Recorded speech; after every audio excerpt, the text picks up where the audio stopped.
Bueno, señores, hoy tenemos acá a Experto en Igualdad que lo trajimos porque quiero que opine de una cosa que está sucediendo en Argentina, que ya les comenté brevemente al principio de este directo, pero que vamos a hablar particularmente de lo que ha pasado en Salta. En Salta, una de las provincias de Argentina, se creó el registro de obstructores de vínculo. ¿Y en qué consiste esto? Bueno, ahora lo vamos a ver, pero vamos a ver qué es lo que se aprobó y vamos a ver también cuál fue la reacción del feminismo ante esto. Me parece que es buena oportunidad para recordar cómo el mes pasado, que se dictó sentencia contra las asesinas de Lucio Dupuy, salieron todas las feministas en masa a escribir su artículo reglamentario explicando por qué el feminismo no está a favor de maltratadoras y por qué, de hecho, lo dijo la propia ministra de Mujeres, Ayelén Massina, y pusieron sus palabras en el subtitular de la noticia. Lo voy a compartir. Y pone: Ayelén Massina rechazó la idea de que Magdalena Espósito Valente y Abigail Páez formen parte del movimiento. El feminismo no permite en sus filas a maltratadoras, violadoras, violentas o asesinas, aseguró. ¿Esto será cierto? Bueno, yo me decanto porque no es cierto. Acá les pongo el expediente de este registro que se aprobó en Salta y quería ver directamente qué era lo que decía, no quedarme con una noticia, porque para empezar no hay noticias que hayan cubierto este hecho más allá de Página 12, que publicó solo la reacción feminista ante esto. Y dice así: registros de obstructores de lazos familiares. Artículo 1 de la creación del registro. Créase el registro de obstructores de lazos familiares, dependiente del Poder Judicial, en donde quedan registrados todos aquellos progenitores, padre o madre y o tutor que, gozando de la tenencia de alguno o algunos de los hijos menores y o incapaces, y mediare régimen de visita establecido judicialmente o por convenio homologado por la misma vía, impidan tener contacto con su progenitor, padre o madre no conviviente y o por quienes tengan derecho de visita. Ojito que esto aplica a padres y madres, no únicamente a uno de ellos. Y aplica a donde ya existe un régimen de visitas establecido judicialmente, no a que una persona que tiene suspendido su régimen de visitas, por ejemplo, pueda llegar a ver al menor. No estamos hablando tampoco de donde haya una condena contra uno de los convivientes. No, estamos hablando en cualquier caso donde exista un padre que tiene la tenencia, es decir, la custodia, y otro padre, independientemente de quién sea, que tiene un régimen de visitas. Bien, el registro de obstructores de lazos familiares tendrá las siguientes atribuciones y obligaciones: inscribir las altas y bajas de obstructores de vínculo que informen los organismos del Poder Judicial; extender en forma gratuita certificados de inclusión o de no inclusión en el registro de obstructores de lazos familiares ante requerimiento de cualquier persona física o jurídica de carácter público o privado; llevar un listado completo y actualizado de los obstructores de lazos familiares; contestar los pedidos de informes que se les efectúe dentro del plazo de 5 días ante requerimiento de persona física o jurídica de carácter público o, quedó ahí, publicar en una página web habilitada a tal fin el listado completo y actualizado de obstructores de lazos familiares con los datos personales necesarios para su correcta individualización; publicar el listado completo y actualizado de obstructores de lazos familiares en el boletín oficial al menos una vez cada 6 meses al año; promover la incorporación de las empresas e instituciones privadas al cumplimiento del requisito previo que esta ley establece. El Poder Judicial deberá remitir semestralmente la nómina de obstructores de lazos familiares a la Administración Pública Provincial, centralizada o descentralizada, entes autárquicos, empresas y sociedades del Estado, obra social del Estado o cualquier otro organismo dependiente del Estado provincial. La autoridad de aplicación y quien fija o establece los méritos o requisitos mínimos para ser incluidos en el registro de obstructores de lazos familiares es el fuero de familia del Poder Judicial. La inscripción en el registro o su baja se realiza solo por orden judicial, ya sea de oficio o a petición de parte. Todas aquellas personas que se encuentran en el registro de obstructores de lazos familiares están inhabilitadas para postularse o desempeñarse en la función pública en todos sus niveles y jerarquías en forma permanente o transitoria, ya sea por designación directa, por concurso o por cualquier otro medio legal; postularse a desempeñar como magistrados o funcionarios del Poder Judicial, para lo cual deben contar con la certificación establecida en el registro de la presente ley, debiendo presentarla ante el Consejo de la Magistratura. De no ser así, el postulante no puede participar del concurso o ser designado en el ámbito judicial hasta que tanto no cuente con la misma; postularse para ejercer cargos electivos en la orden provincial. Las instituciones o organismos públicos de la provincia no pueden otorgar habilitaciones, concesiones, licencias o permisos, ni designar como funcionarios jerárquicos en la administración pública centralizada, a quienes se encuentran incluidos en el registro. Ser contratista, proveedor o acreedor del Estado provincial o municipal, siendo requisito para figurar como tales la inclusión entre sus antecedentes de la certificación establecida en el registro. En el caso de las personas jurídicas, tal requisito debe ser cumplimentado por la totalidad de sus directivos. Obtener o renovar créditos, ser beneficiarios de subsidios o cualquier tipo de asistencia financiera proveniente de entes u organismos del Estado provincial, centralizados, entes autárquicos, es lo mismo. Recibir y obtener por adjudicación viviendas sociales. El Tribunal de Competencia Electoral notificará a los poderes. Bueno, en todo caso, básicamente hay un montón de sanciones, pero básicamente viene a dificultar, a complicar, a obstaculizar que las personas que sean obstructores de vínculo con el otro progenitor puedan hacer uso de las herramientas que dan las instituciones y el Estado para beneficiarse. Digamos, no pueden recibir viviendas sociales, no pueden recibir subsidios, no pueden postularse para ningún tipo de cargo público. Esto es lo que viene contemplando el registro de obstructores. Hasta ahora, chicos, ahora que les conté un poco qué es, escucho opiniones de experto y del hippie. Pues bueno, si voy yo antes, a mí esto, tal y como figura ahí, me suena a una medida, bueno, a una propuesta más que una medida, ¿no? Porque esto no sé quién lo ha propuesto, no me ha quedado muy claro. Esto ya está creado, pero solo rige en la provincia de Salta, no es nacional. Ya, claro, pero es lo que digo, o sea, hay una región que quiere llevar a cabo un procedimiento que no es compatible, digamos, o digamos que, bueno, que intenta encajarlo en lo que sería el funcionamiento del régimen jurídico y el régimen estatal que rige allí en Argentina. La cuestión es que esto no debería de existir, es a lo que yo voy. No debería de existir, es como, o sea, me explico. A nadie se le ocurre que tenga que existir una lista de ladrones. En esta lista vamos a poner los ladrones. Vamos a poner que los ladrones no puedan recibir ayudas del Estado. No, los ladrones lo coges y los metes en la cárcel. Y ya está. Y esto debería ser igual, pero claro, supongo que esa región, la de Salta, ¿has dicho que se llama? Salta, sí. Sí, Salta, pues eso, al no poder, al no tener el control estatal para imponer lo que se debería de hacer, que es meter en la cárcel a las madres y padres obstructores y obstructoras, vamos a usar ese tipo de lenguaje. Obstructores pues, ya es inclusivo, ya tiene la E. Sí, pero es verdad. Pero opta por eso, por llevar a cabo esta medida. Me parece un parche que tristemente hay que poner. Pero eso, no deja de ser un parche para intentar solucionar un problema que, repito, es que no debería de ser un problema. Es que, o sea, son de estas cosas que muestran la dejadez de lo que es la administración y el gobierno hacia los problemas que afectan principalmente a los hombres, porque no olvidemos que quienes están en régimen de visita son casi siempre los hombres. Y sería tan sencillo como llegar y meter a esa persona en la cárcel o quitarle la custodia. O sea, porque una persona que está impidiendo la libre relación entre un padre y un hijo merece que le quiten la custodia, porque eso también es una forma de maltrato.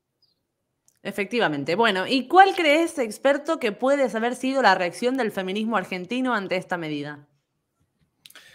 Pues supongo que bueno, iba a decir, supongo que les ha encantado, pero no. Algo me dice que no les habrá gustado muchísimo. Y fíjate qué curioso, porque es lo que tú decías, que no es una medida que señale a las mujeres, sino que dice que, bueno, que será el progenitor que esté llevando a cabo esa obstrucción. Por cierto, el término de progenitor obstructor suena a una especie de contraparte, ¿no? de lo de la madre protectora. En vez de llamarlo madre protectora. No te creas, porque lo de obstrucción de vínculos es un concepto que se viene utilizando acá en Argentina hace mucho tiempo antes de que se popularizara el concepto de las madres protectoras.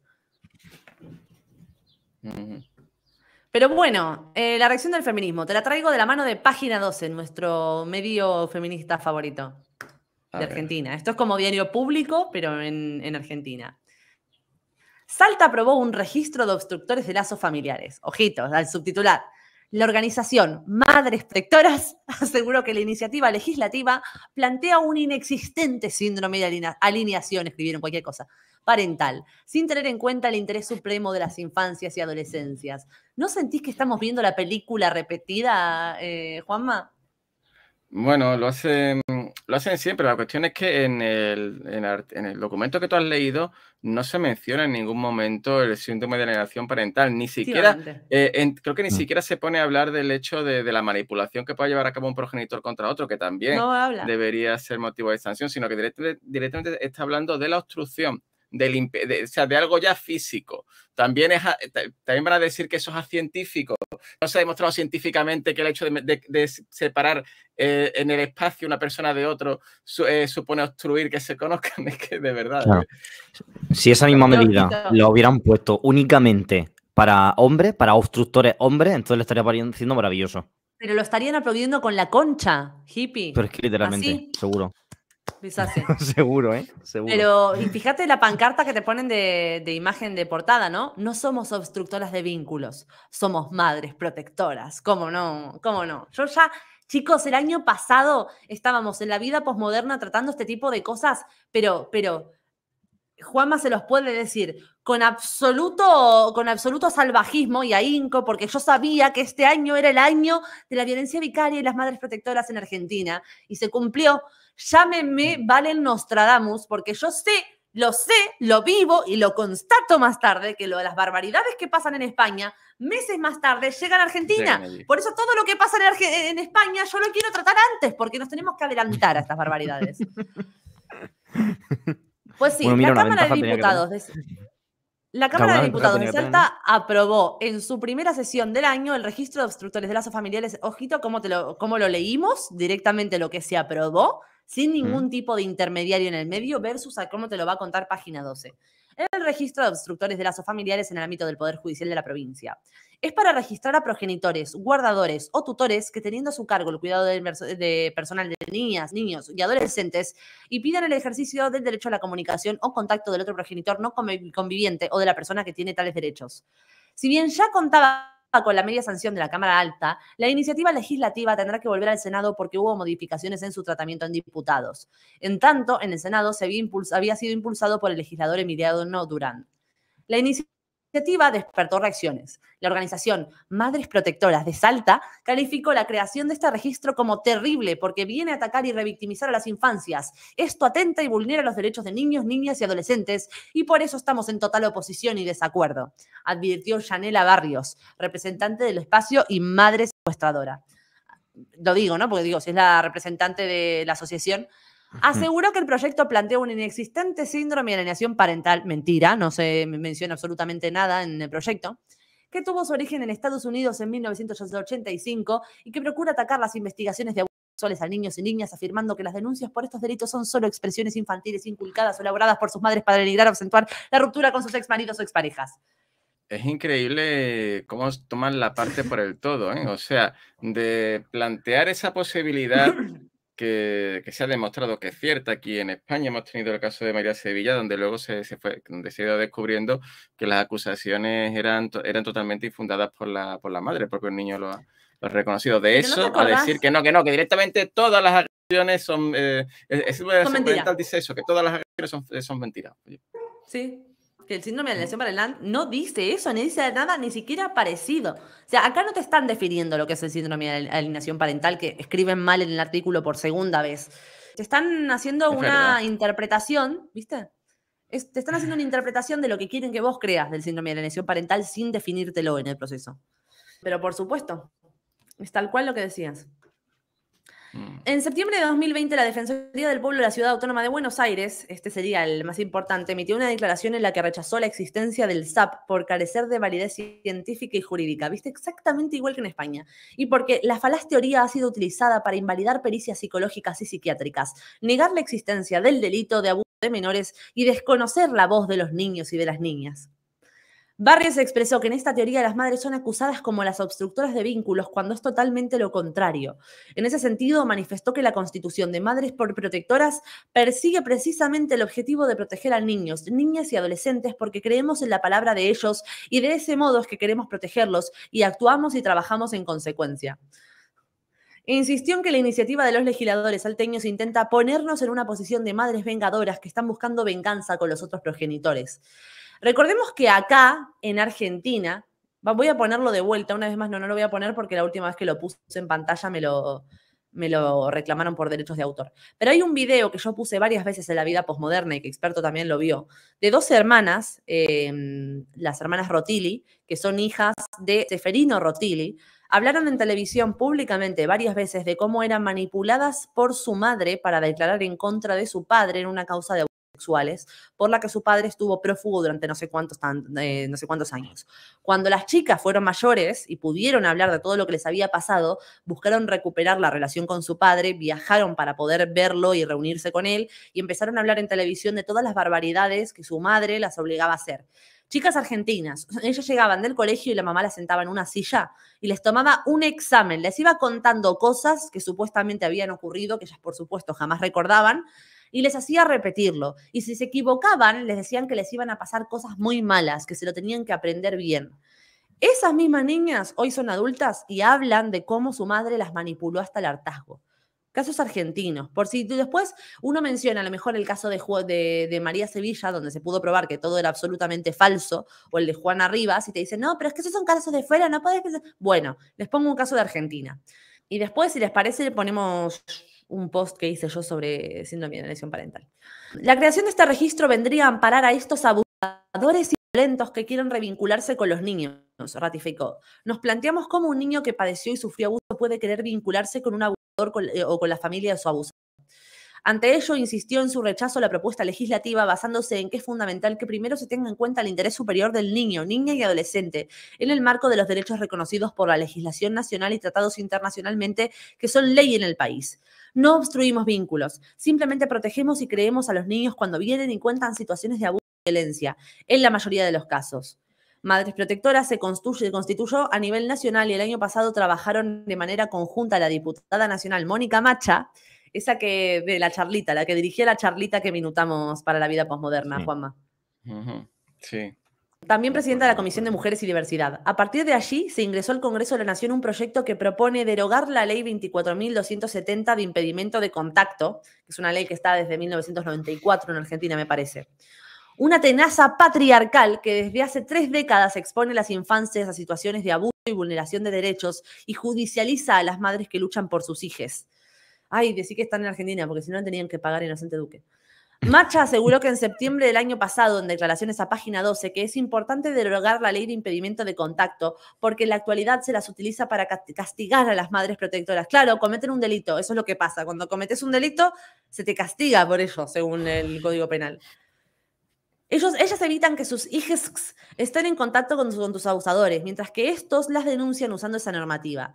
En los fundamentos de la iniciativa se dejó en claro que la aplicación de la ley 24.270, en lugar de aportar soluciones pacificadoras a la problemática familiar, profundiza los conflictos hasta alcanzar muchas veces capas de una inhumanidad patriarcal aterradora. Bueno, y me parece que esto es bastante largo, como podrán ver. Ah, no, mira, estos son todo comentarios. Siempre me llama la atención que hablen de patriarcado en un régimen en el que ellas tienen la custodia de los niños. Exacto, donde se cumplen los roles tradicionales de género que manda que ellas tienen que cuidar y los tipos solo proveer, ¿no? Sí, exacto. O sea, ellas promueven eso y están en contra de que el padre cuide del niño. Y algunas me he encontrado que se quejan nada más. Que dicen, ya, pero es que siempre le dan la custodia a las madres, pero por machismo. Pero bien que luego lo coges, la custodia, ¿no? No dice, no me la des, que esto es machista. Se olvidan de que cuando hay un conflicto por custodias, porque hay dos partes que la quieren obtener, no una que no la quiere tener por ningún medio y la otra que sí, y la obligan a tenerla, la que no la quiere tener. No. Cuando hay un conflicto por custodias, que las dos quieren. Exacto. Pues bien, ahora me parece un buen momento para poner este post que siempre que puedo lo saco a colación, que es un post bastante antiguo de Instagram, pero que pueden seguir entrando a mi Instagram a compartirlo, chicos, porque sé que me empezó a seguir mucha audiencia argentina. Desde el video del caso Palermo y desde las colaboraciones con Tipito, sé que me empezó a seguir mucha gente de Argentina que se debe estar enterando de estos casos que están empezando a ocurrir ahora, que yo ya vi en España. Y esta es una muy buena publicación que pueden compartir en sus stories para ir concienciando de lo que son realmente estos conceptos. Bien, vamos a hablar de violencia vicaria, entonces, ¿sí? Porque parece que no tiene nada que ver con lo que acabamos de leer, pero sí tiene mucho que ver. Acá pongo el ejemplo de cómo... Sonia Bácaro. Sonia, vos que te confundís con todos los nombres, Sofía le dice. Sí. Pues bien, en España se empezó a popularizar el término de violencia vicaria después del caso del asesinato de secuestro y posterior asesinato de 2 niñas, Ana y Olivia, a manos de su padre, ¿sí? La definición que desde las instituciones se empezó a difundir fue la de la psicóloga forense feminista Sonia Bácaro. Sonia, no Sofía, no se queden con el Sofía. Sonia. ¿Y qué dice Sonia Bácaro sobre la violencia vicaria? Extraída de su web, la definición suya. Todos los días vemos como hombres que durante el matrimonio no se preocuparon ni interesaron por sus hijos, al momento del divorcio, solicitan la custodia compartida, un régimen de visitas amplio y algunos solicitan la custodia plena, solo por su afán de continuar en contacto con la mujer y continuar el maltrato, ahora a través de los hijos y las hijas. A este fenómeno lo he denominado violencia vicaria. Ella, de forma unilateral. Aquellas violencias que se ejercen sobre los hijos para herir a la mujer. Es una violencia secundaria a la víctima principal, que es la mujer. Es a la mujer a la que se quiere dañar y el daño se hace a través de terceros, por interpósita persona. El maltratador sabe que dañar, asesinar a los hijos, hijas, es asegurarse de que la mujer no se recuperará jamás. Es el daño extremo. Bien, Sonia Bácaro es también autora del libro El pretendido síndrome de alienación parental, un instrumento que perpetúa el maltrato y la violencia. Así se llama el libro. El síndrome de alienación parental no tiene aval científico bajo su tipificación de síndrome. Sin embargo, la alienación parental como conducta está ampliamente avalada desde el Consejo General de Colegios Oficiales de Psicólogos de España hasta el Parlamento Europeo, que en 2021 organizó un grupo de estudio para ahondar sobre los efectos que tienen los menores. Ahí están las imágenes tanto del Consejo General de Colegios Oficiales de Psicólogos como del grupo de estudio del Parlamento Europeo. ¿Y qué es la alienación parental? Un momento, porque quiero aprovechar, si no te importa. No, para aclarar que realmente lo de que sea un síndrome o no es totalmente secundario. Efectivamente. ¿Podemos definirlo? Estamos llegando justo a la definición. Leo la definición y después lo comentas. Venga. Bien. ¿Qué es la alienación parental como conducta? Bien, es el conjunto, y ojito a la definición que nos acababan de dar en página 12 enfrente a esta, ¿sí? La alienación parental es el conjunto de síntomas que se presentan en un menor cuando, generalmente, tras una separación conflictiva, uno de los progenitores, a través de la palabra, se dedica activamente a mermar la imagen del niño respecto del otro progenitor, con el fin de perjudicar la relación del menor con él. A menudo se representa con expresiones como tu padre no te quiere más, tu padre nos ha abandonado, tu padre se ha olvidado de ti, tu padre no viene a verte, tenemos problemas económicos porque tu padre no nos da suficiente dinero, tú no lo recuerdas pero tu padre te hizo algo malo, etc. Siendo estas afirmaciones falsas e incluso, en muchos casos, siendo el propio progenitor que perpetra la alienación el que impide y obstaculiza el contacto del menor con el padre. Y ambos progenitores pueden ser perpetradores de síndrome de alienación parental. Ahora sí, experto, lo que tú quieras. Bueno, hablar de eso, de que el hecho de que no sea de que tenga el término síndrome no indica que tenga que ser considerado como tal, sino simplemente es un nombre que tiene. O sea, eso no lo invalida. De hecho, ese argumento solo se usa con el síndrome de alienación parental. No se usa, por ejemplo, con el síndrome de Estocolmo, pero más aún que eso, el síndrome de la mujer tratada. No existe el síndrome de la mujer maltratada, no tiene ningún aval científico, no aparece en ningún libro de psicología de estos que salen cada ciertos años enumerando el número de trastornos. Y sin embargo, es uno de los avales que se utilizan para justificar la ley de violencia de género en España. O sea, en el propio en la exposición de motivos viene figura el síndrome de la mujer maltratada y no existe. Y sin embargo, no hay ningún problema. Sin embargo, en el caso del síndrome de alienación parental, que sí tiene aval científico, el propio síndrome, o sea, el término se puede encontrar síndrome de alienación parental en unos 40.000 artículos sobre que habla sobre eso, sobre los trastornos derivados de las relaciones familiares y tal. Y la propia manipulación de los padres para poner a un niño en contra de otra persona viene recogido en el propio, no me acuerdo el nombre ahora mismo, pero bueno, el libro principal, digamos, de trastornos que hay. El DSM-5. El DSM, vale, sí, el DSM-5, sí, de la Asociación psiquiátricos de Estados Unidos, que es el más prestigioso del mundo. O sea, que por un lado sí tiene aval científico, por mucho que diga, o sea, tú mismo has puesto algunos ejemplos de ello, y por otro lado es que es negar algo que todos conocemos, es que pensar que no se puede manipular a un niño por parte de un progenitor es lo más absurdo del mundo, es anteponer la ideología al sentido común, y con eso tiran para adelante. Exacto. Pues bien, y respecto a esto, ¿qué pasa con la violencia vicaria? Entonces, ¿en qué punto convergen? ¿En qué tienen que ver el síndrome de alienación parental y la violencia vicaria? Bueno, como decíamos antes, la definición empleada en España es la acuñada por Sonia Vaccaro, pero no es la definición oficial internacional que avala la psicología. La definición de violencia vicaria, según la psicología, es la violencia que se da a través de, es decir, la violencia que se ejerce sobre una persona para dañar a una tercera. Por tanto, la alienación parental constituye una forma de violencia vicaria, si nos vamos a la definición real. Vicario significa solo a través de, por lo que además de violencia vicaria puede existir el aprendizaje vicario, el cual consiste en aprender mediante la observación de ver a otro realizar un acto.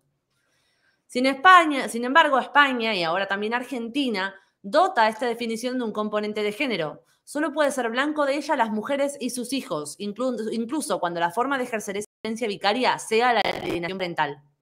¿Y qué pasa cuando sucede a la inversa? Cuando sucede a la inversa y es la madre quien obstaculiza el contacto de los hijos con su padre, entonces, al alegarlo en un juicio será desestimado y el admitirlo será considerado como una infracción, será considerado como una infracción por parte de los magistrados. Así de simple. Y acá es donde pongo el caso de Ceferino Rotili junto a Mariana y María Paz. Por increíble que pueda sonar, las instituciones consideran que los niños sí pueden ser manipulados en contra de sus madres, pero que cuando se trata del caso inverso, entonces consideran que es muy difícil que un niño sea manipulado, que mientan o que digan vivir algo que no han vivido. Eso tal cual lo dijo así ministra de Igualdad, Irene Montero, en España, y Experto lo incluyó en uno de sus videos. En la foto vemos a Ceferino Rotili junto a sus dos hijas, María Paz y Mariana, quienes en su infancia fueron manipuladas durante años por su madre a fin de que declararan en un juicio contra su padre situaciones que jamás habían vivido. Desde hace años, Mariana y María Paz recorren medios de comunicación limpiando la imagen de su padre y explicando su vivencia de aquella problemática que, según las instituciones de hoy, no existe. Claro. Y yo de eso puedo testiguar lo que es personalmente, porque mi padre era un tratador y yo tenía un asistente social. Y yo recuerdo cuando venía el asistente social que me decía, tú tienes que decirle que eres muy feliz, que te tratamos muy bien, que si te has hecho un morado es porque te has caído en la calle. Y yo lo decía. O sea, que me acuerdo, pijo, que tenía como 6 o 7 años y me acuerdo. Claro que se dice. Y los niños tienden a hacerle caso a los padres, ¿no? Porque además te asustan. Si no, el asistente social te va a llevar a otra casa y te van a tratar muy mal y te van a tratar peor. O sea, que claro que los niños pueden mentir si se lo dicen los padres. Es que tampoco son tontos, ¿sabes? Siguen siendo seres humanos. Joder. El problema es que esto niega una problemática que está mucho más extendida de lo que se quiere reconocer. Yo que he podido entrevistar a bastantes hombres que han sufrido este tipo de alienación de su hijo por culpa de la madre de este, me han contado historias terribles de el hijo, de recogerlo cuando le tocaban las visitas y el hijo sonreírle y decirle te odio. Con una sonrisa, porque el niño no sabe lo que está diciendo realmente. Y le dice, y ahora es su padre y le dice te odio, porque su madre le ha dicho tú tienes que decirle que le odias. Y el hombre lo acepta y tira para adelante. Y no son las peores historias que he conocido, ¿eh? O sea, he escuchado cosas que me cuesta contar aquí. Incluso siempre me da algo de rabia no haber podido grabarlo, pero incluso en la parada del bus recuerdo una vez a una mujer contándolo. Él me lo estaba contando por WhatsApp mientras lo vivía. Sí. Una mujer hablando con amigas que venía del juzgado, que no sé qué, que se iba a quedar con la custodia de los niños y que el padre, como se le ocurriese al padre decir algo, vamos, que iba a hacer todo lo posible porque los hijos lo odiasen. Madre mía. Y lo no le dijiste y lo decía a plena voz ahí en la parada. Lástima que lo pillé tarde. Perdona, ¿qué decías, Dana? ¿No le dijiste nada? Yo no hubiera aguantado sin decirle algo. Es que no Mi intención era grabarla. Él quiso grabarlo. Y empecé a grabarlo, pero ya era tarde, había mucho ruido ambiente, con lo cual no me sirvió de nada. Experto no es una persona quilombera como vos y yo, como yo, hippie. Que se hubiera Hombre, yo es que ahí con la cámara, en plan, perdona, dilo de nuevo para que se lo mande el padre de tu niño. Precisamente, mi idea era que tratar de pasar lo más inadvertido posible diciendo, a ver si hay suerte, la pillo, le hago una foto y luego pregunto quién es esta tía. ¿Sabes? Porque claro, si compartimos autobús, igual no es tan difícil dar con ella. No, es que yo soy, o sea, conociéndonos a mí, el hippie, nosotros nos pasa esa situación, lo vemos en una parada del bus, cancelamos todos los planes que tengamos para ese día y la seguimos. Si hace falta, sí, ya te digo. Pero yo no puedo aguantar sin decirle nada, ¿eh? Es que tendría pesadilla, te lo digo de verdad, ¿eh? Que tendría pesadilla si me aguanto decirle algo. Es que seguro. Sí, no, experto es muy pacífico. Vamos a leer. Lo iba a comentar antes, pero se me pasó. Cuando estabas hablando sobre el ambiente vicaria, que efectivamente de forma internacional es un término que no hace únicamente referencia a esa forma de malmeter, que, bueno, o hacer daño a un hijo para hacer daño a la madre, sino que puede hacer referencia a cualquier tipo de cosa que se haga hacia una persona para hacer referencia a otra, sí, como exactamente como la enseñanza vicaria y demás. Pero quiero recordar que hay un término que hace referencia a la violencia que se lleva a cabo por un progenitor hacia un hijo para dañar al otro, que es el síndrome de Medea, que a diferencia del término de violencia vicaria que utiliza Bácaro, el síndrome de Medea sí hace referencia a ambos sexos. Así que, a mi parecer, es un término mucho más adecuado, ¿no? Porque sí trata sobre la cuestión concreta de tratar a los hijos en el ámbito de la violencia de pareja, y por otro lado es más igualitario porque hace referencia al daño de ambos. De hecho, mira, lo puedo leer aquí porque lo he estado buscando, ¿no? Mientras lo hablamos. Pone, el síndrome de Medea en el ámbito de la psicología ha sido utilizado para hacer referencia a aquellos casos en los que uno de los progenitores decide hacer daño a su hijo, tanto a nivel físico como psicológico, con el fin de causar daño y sufrimiento al otro progenitor. Perfecto, lo que pasa es que sería mucho más eficiente, sí. Sí, es mucho más eficiente, pero es lo que pasa. Esto hace referencia a ambos sexos, con lo cual no les sirve a la ideología feminista que tenemos actualmente. Pero es que teóricamente, en realidad, la concepción de violencia vicaria tampoco debería servirles porque también hace referencia a ambos sexos antes de que llegara la feminista de turno que vino a ser Sonia Bácaro y dijo, no, pues ahora va a ser para uno solo. No. También podrían haberlo hecho con el síndrome de Medea. Es decir, ahora mira, el síndrome de Medea lo sufren solo las mujeres, como hicieron con la violencia vicaria. Podrían haberlo hecho perfectamente, solo que se les ocurrió antes la violencia vicaria, creo yo. Es querer negar la realidad, bueno, o cambiar la percepción de la realidad a través de las palabras. Es una forma de manipulación bastante civilina, pero que no puede funcionar para siempre. Yo creo que por eso cada vez hay más gente que ya no se tragan estas cosas. Menos mal, menos mal. Y te digo una cosa, yo veo estas barbaridades que publican en Página 12, pero al final me quedo tranquila porque es como público, ¿viste? O sea, lo fagocita quien ya te está lobotomizado, que donde ya no hay vuelta atrás, ¿viste? Que lo perdimos, que decís, bueno, lo perdimos. Y nada, por suerte, otros medios de comunicación, lo peor que están haciendo es no hablar de ello. Por lo menos no hablan en favor de estas tendencias secuestradoras.